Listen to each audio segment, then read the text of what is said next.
esse aparelho inovador chamado Pet Grooming Kit, que veio para revolucionar o mundo da tosa. E olha só como ele funciona. De maneira independente, este aqui é um aspirador que tem algumas ponteiras diferentes, que o Carlos vai explicar melhor para vocês. Pessoal, essa daqui é uma máquina de tosa, então qual que é a ideia? Conforme você vai tosando, o pelo já vai sendo aspirado aqui para dentro do aspirador. Então é dessa forma que funciona, tá? Essa lâmina, ela é bem curta, ela é uma lâmina 40, vamos assim dizer. E esses daqui são os pentes adaptadores, que servem para você regular a altura da tosa, tá? E olha só como ele funciona. Esse aparelho é demais.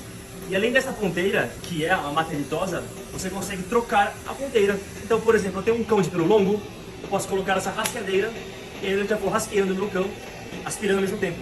Ponteiras de superfície também. Então, engate rápido. Eu tiro, encaixo uma ponteira de superfície para sofás, cortinas, cantos, enfim, fenomenal. Outro ponto muito importante. Ele vem com uma mochila, uma bag para guardar todas as coisas. São 3 metros de cabo aproximadamente.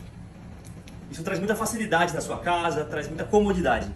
Um aparelho muito completo que traz solução para você cuidar do seu pet.